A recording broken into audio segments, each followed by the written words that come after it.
Donc, de notre travail, il faut que je montre deux images ici. En fait, ces deux images, elles sont là. Voilà. Alors, la programmation orientée objet, c'est extrêmement classique et dans tous les langages, ça se présente pareil. On a vu que dans un programme, il y a des variables avec des fonctions, des procédures à exécuter aussi, et je rajoute maintenant des classes. Les classes, elles vont être composées de méthodes et d'attributs, mais à notre niveau, ce n'est qu'une question de vocabulaire, parce qu'une méthode va être exactement programmée comme on a programmé la fonction tout à l'heure, et les attributs vont être exactement les mêmes éléments que ce qu'on a utilisé comme étant des variables dans le corps de notre programme ou dans notre fonction. Donc c'est simplement une question de vocabulaire. Dans une classe, je parlerai de méthodes et d'attributs, mais vous comprendrez que ce sont des fonctions et des variables. Alors il y a une chose maintenant qui est très intéressante dans ces classes, c'est qu'elles vont nous permettre de déclarer ce qu'on appelle des objets. Alors les objets que j'utiliserai moi, c'est une temporisation numéro 1, une temporisation numéro 2, une temporisation numéro 3, avec des temps de temporisation qui vont être différents. Et lorsque j'aurai besoin de déclarer ces différentes temporisations, je ferai ce qu'on appelle la création de différents objets, et ça s'appelle, un vocabulaire de programmeur, ça s'appelle instancier la classe. Donc j'instancierai la classe pour créer différents objets qui auront été préparés à l'intérieur de la classe. Alors comment, donc j'avais prévu de vous montrer ces deux figures. Là j'en ai une troisième qui montre la manière de créer cette classe. Donc en Python, pour créer une classe, il suffit d'écrire le mot classe, CLA2S, et de mettre le nom de la classe en suivant. Et je rappelle une petite convention qui s'utilise assez fréquemment, c'est qu'on met une majuscule au début du nom de la classe. Souvent, pour séparer plusieurs mots, ici, certains mettent un underscore. Moi, je trouve que c'est plus lisible en mettant une majuscule pour séparer les mots. Bon. La convention importante ici, c'est de mettre une majuscule pour le nom de la classe. Lorsqu'on va créer cette classe, elle va être constituée d'un certain nombre de fonctions que j'appelle en fait des méthodes, de variables que j'appelle donc des attributs. Mais il y a une première chose à faire lorsqu'on crée la classe, c'est de faire une fonction qui va nous permettre de déclarer les objets, qui va nous permettre de créer les objets. Ça s'appelle le constructeur de la classe. Et cette fonction, on l'appelle systématiquement avec deux underscores, init, deux underscores. Et elle doit systématiquement comprendre le premier paramètre qui est le mot self. Le premier paramètre qui est le mot self, et dans toute la suite de la présentation, ce mot self va faire référence à un objet qui a été instancié au moment de l'exploitation de cette classe. Donc le mot self que l'on voit ici dans la définition, il faudra se rappeler qu'il fait référence systématiquement à un objet qui a été instancié. Alors quand je dis un objet, si je fais une première instanciation, le mot self va être utilisé pour l'objet 1. Si je fais une deuxième instanciation, le mot self va être utilisé pour l'objet 2. Donc dans la mémoire du programme, ou dans la mémoire du microcontrôleur, à chaque fois que je fais une instanciation, il y aura une affectation de ce mot self à l'objet qui a été instancié. Donc ce mot self, je le retrouve partout dans ma classe parce que je montre comme ceci qu'il fait référence à l'objet qui a été instancié. C'est-à-dire par exemple à la première tempo. Si je ne mets pas ce mot self à l'intérieur de la fabrication de la classe, ça fait référence à une variable qui ne sera pas affectée à l'objet. Alors c'est extrêmement rare d'avoir des attributs et des fonctions qui ne dépendent pas de l'objet, et en général, on mettra toujours des références avec ce mot self. Donc, comme dans la fabrication des fonctions, je retrouve ici la possibilité d'envoyer d'utiliser des paramètres à l'intérieur de la classe. Et ces paramètres, ils vont être fournis au moment de l'instanciation de la classe, à la création de l'objet. Je mettrai ici deux arguments. Si j'ai déclaré deux paramètres dans la définition du constructeur de la classe, eh bien, je mettrai deux arguments dans l'exploitation lors de l'instanciation de l'objet.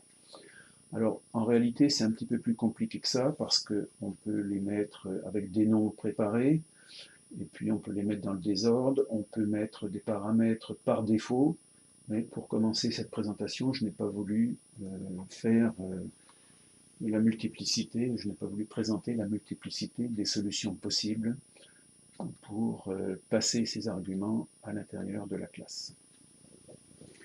Donc voilà. Et puis, comme je disais, on doit aussi définir des attributs. Eh bien, là, je fixe deux attributs qui sont les paramètres qui ont été passés au moment de la création de l'objet. Mais je pourrais fixer d'autres attributs. Par exemple, je peux fixer une valeur de temps précédente, par exemple, time précédent, et je mets self time précédent égale time.x. Je vais chercher la valeur du temps à un instant donné. Voilà, donc je vous montre une première programmation orientée objet qui respecte ce principe. Pour cela, il faut que j'aille ouvrir donc un autre programme ici, chargé, et j'utilise donc un cadencement ici pour une LED. Que fait ce programme? Il montre une programmation non bloquante en utilisant une classe pour faire clignoter des LED de la carte microbit. Alors, qu'est-ce qui se passe au début? J'importe toujours les éléments importants. Je dis que l'écran doit être allumé parce que j'avais certaines fonctionnalités à un moment donné. Quand on utilise les broches de la carte microbit, certaines broches sont en liaison avec les connexions des LED. Donc si on ne prend pas la précaution de mettre display on, s'il y a des entrées sur les broches, ça va perturber l'allumage des LED. Et inversement, si vous utilisez les broches d'entrée-sortie qui sont connectées au LED, vous allez avoir des problèmes au niveau des commandes vers ces broches si vous ne mettez pas display off. Donc là j'ai mis display on puisque j'utilise les LED. Mais ça n'a pas d'importance ici puisqu'en fait je n'ai rien de connecté aux broches. Donc ma classe cadencement, je l'ai construite comme je vous ai montré tout à l'heure. J'ai mis ici donc le nom de la classe. Alors là il n'y a aucun paramètre. J'ai fixé aucun paramètre, tout est à l'intérieur. Ah pardon, je dis une bêtise. Non, non.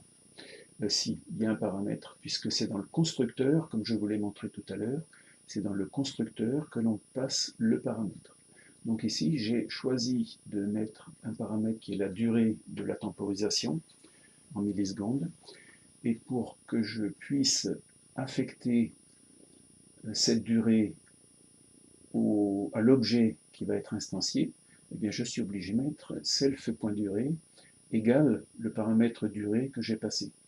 Alors, pour éviter toutes les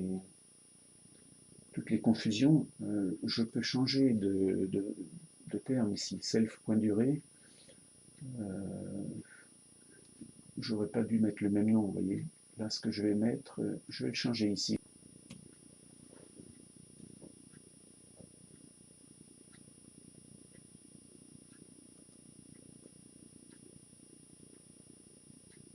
Oui.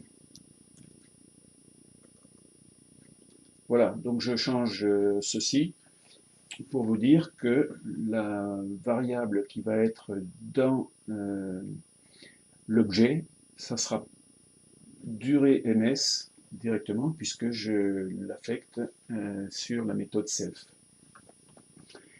Voilà, et puis pour qu'on voit bien ce qui se passe au cours de l'exécution du programme, eh bien, chaque fois qu'on va instancier un objet de la classe cadencement, eh bien, je dirais, à ce moment-là, il va exécuter la méthode init, et puis je lui dis, quand il exécute la méthode init, ben, il va imprimer lu init avec, et puis je mettrai self durée, parce que lorsqu'il y aura plusieurs tempos, eh bien, on regardera comme cela quelle est la tempo qui a été initialisée par cette méthode. Ensuite, j'ai créé ici une méthode qui permet de lancer le timer avec, le nom démarre. Je mets toujours self dans le premier paramètre de cette fonction parce que j'ai toujours en mémoire qu'il faut affecter cette fonction à l'objet qui a été instancié et non pas à quelque chose de plus général. Et puis, pour bien voir ce qui va se passer lorsque cette fonction démarre va s'exécuter, j'ai mis exécute démarre avec la durée qu'on a mis en place au départ. Là, je règle le problème du timer. Donc, quand on démarre, l'attribut de la classe qui s'appelle timer terminé, je le mets à false. Et puis, je prends la valeur du temps à ce moment-là. Cette valeur de temps, je vais la réutiliser dans une fonction, une méthode maintenant qui s'appelle test-timer. Et rappelez-vous que le programme principal n'est pas bloquant, donc en permanence, j'exécuterai la fonction ou la méthode test-timer pour voir si ma tempo est terminée. Donc à ce moment-là, je mettrai execute test-timer et puis je regarderai que ça s'exécute correctement. Donc comment fonctionne cette méthode test-timer? Eh bien, je compare simplement le temps actuel au temps de démarrage que j'avais lancé ici dans la fonction démarre, self start time. Et puis, si ça dépasse la durée que j'avais récupérée ici dans le constructeur, eh bien, je pourrais dire que self-timer égale not self-timer, donc j'inverse la valeur timer terminé. Et puis, bien sûr, il faut réinitialiser le compteur de temps. Donc, ma variable start time que j'avais dans démarre, ici, je la réinitialise au temps actuel pour relancer la nouvelle tempo.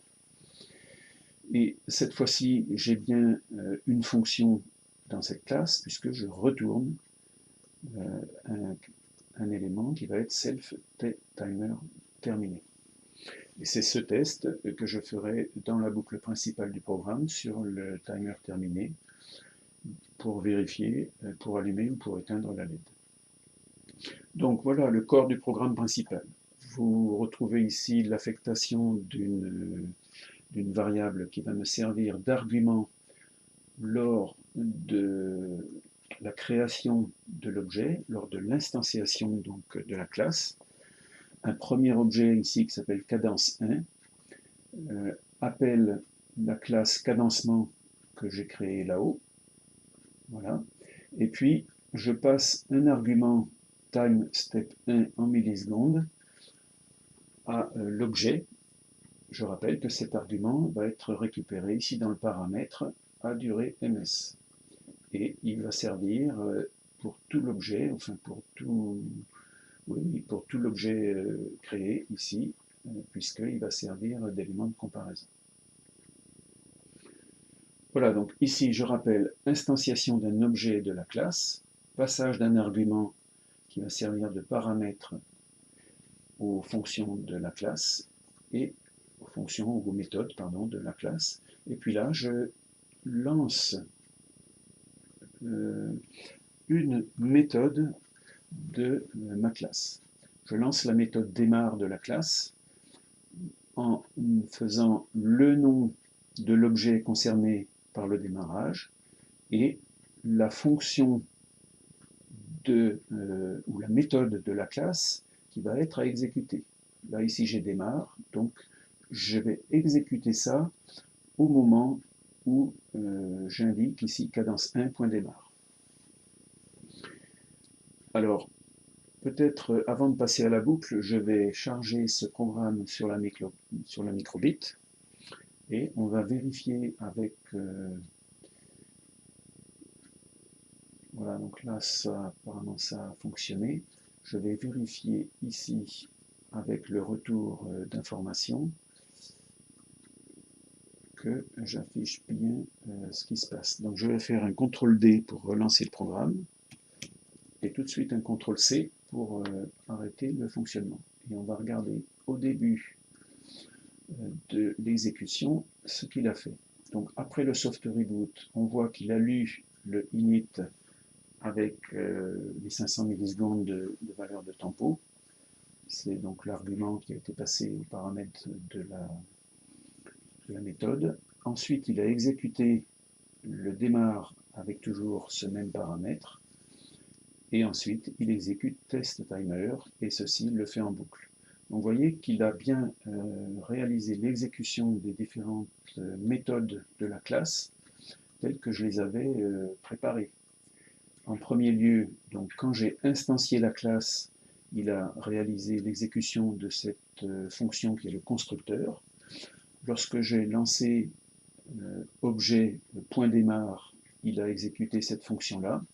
Et lorsque j'ai fait les tests pour savoir si le timer était terminé ou pas, eh bien, il a exécuté cette fonction. Et ceci, il l'exécute de manière infinie, puisque la boucle while tourne en boucle et on va tester à chaque fois si le timer est terminé ou pas. Voilà, donc il faut bien comprendre que ce while s'exécute en boucle sans aucune interruption, contrairement à ce qui était réalisé avec la fonction sleep tout au début de cette présentation. Voilà, ce que je me proposais ensuite, c'est de vous montrer comment on programme, grâce à cette classe, un deuxième clignotement de LED. Donc je vais prendre tout simplement une copie de ceci.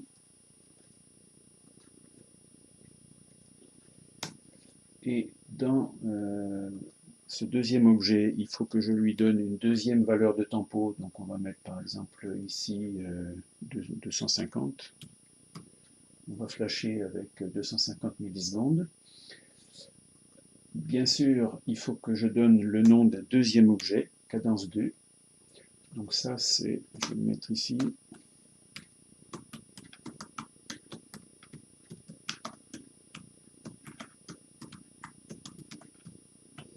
L'instanciation d'un premier objet.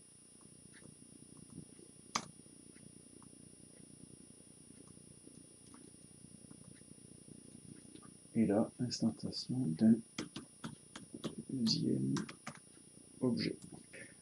Je vais lancer un démarrage de la méthode, enfin je vais lancer le démarrage de la tempo en appelant la fonction démarre de l'objet numéro 2. Voilà. Et puis ensuite, à l'intérieur de la boucle while, eh bien, je vais faire quelque chose qui est identique à ce que je faisais avec ce premier affichage. Voilà. Donc, je ne manque pas de mettre l'indentation correcte pour le if ici. Et puis, je vais lui changer les indices ici, puisque c'est le deuxième objet qui doit être utilisé. Donc, c'est cadence 2. If cadence 2.testTimer. Donc ça, c'est, je ne vais peut-être pas expliquer tout à l'heure, mais ça veut dire que if cadence 1.testTimer is true. Voilà, c'est la même chose. Parce que is true, c'est quelque chose qui est vrai, et Python va tester la valeur vraie ou fausse de cadence 1.testTimer. Donc c'est un peu redondant de mettre cadence 1.testTimer is true, puisqu'il teste déjà la valeur dans cette expression-là. Voilà, c'est pour la compréhension de l'écriture. Je change un petit peu le numéro de LED, là, au lieu d'afficher celle d'en haut et celle d'en bas, je vais afficher celle de gauche Donc on a dit les colonnes en premier, donc c'est la colonne 0 ici et la ligne 2. Voilà, et puis pour la deuxième LED, c'est la colonne 5, donc c'est 4, puisqu'on compte à partir de 0, et toujours la deuxième ligne. Voilà, je recopie ça dessous. CTRL-C, CTRL-V.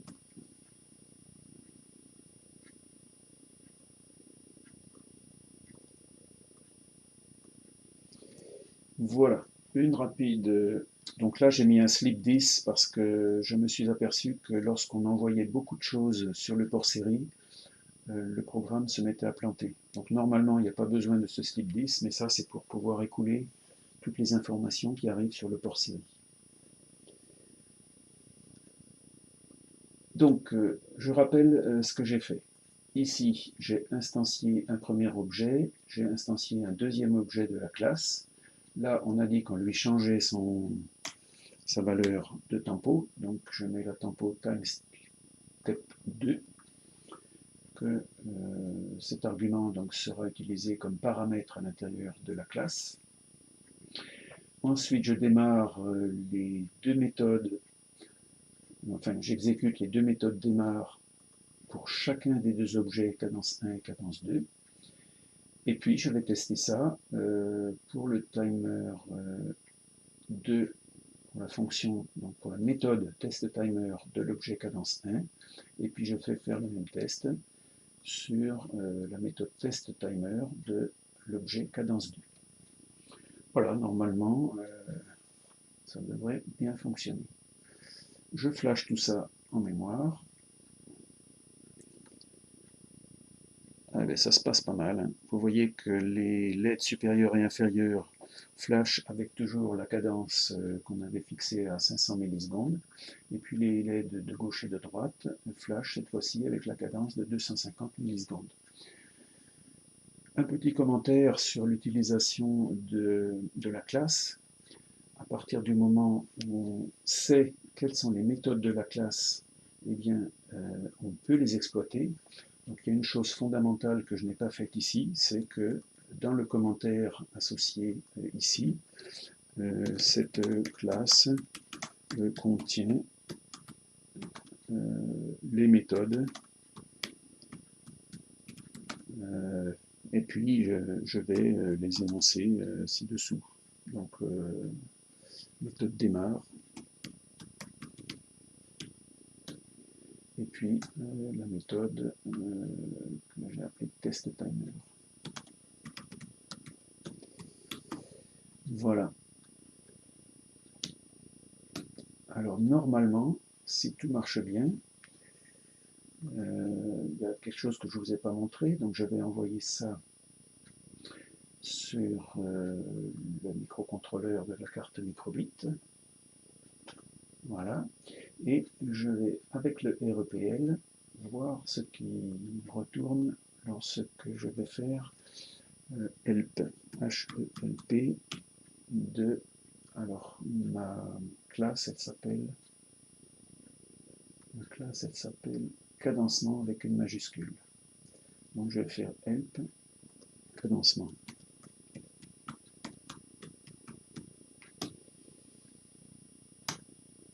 Voilà. Donc ici, on nous indique que c'est un objet de type classe ici. Et on nous donne les fonctions qui ont été programmées ici, les méthodes qui ont été programmées à l'intérieur de la classe. Donc on retrouve démarre, test time. Alors moi j'ai toujours trouvé en Python que lorsqu'on appelait help, on avait beaucoup de choses superflues, c'est-à-dire qu'il nous envoie ici tout ce qu'il a en arrière-plan ici pour la création de la classe. Donc ça on n'a pas forcément besoin. Voilà. Alors je pensais trouver quelque part mon commentaire, mais peut-être c'est autre chose que help qu'il faut écrire. Ou peut-être qu'avec MicroPython, on n'a pas forcément le retour de ce que j'ai écrit là-haut. Mais en tout cas, si on ne commente pas ce qu'il y a à l'intérieur de sa classe, eh bien, on ne peut pas l'exploiter facilement, sauf à regarder en détail chacune des fonctions ou chacune des méthodes qui ont été programmées. Voilà, il y a autre chose que je voulais faire, c'est dire cadencement.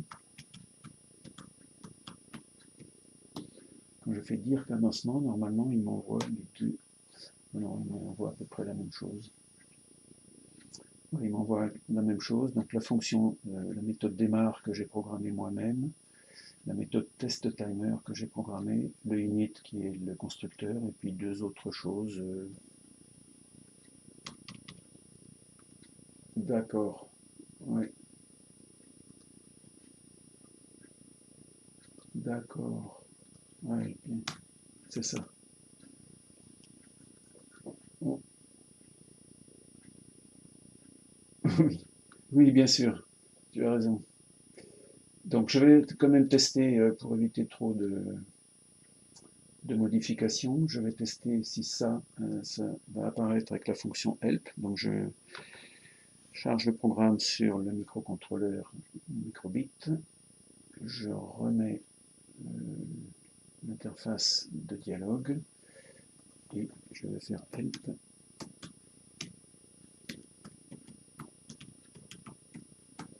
de cadencement.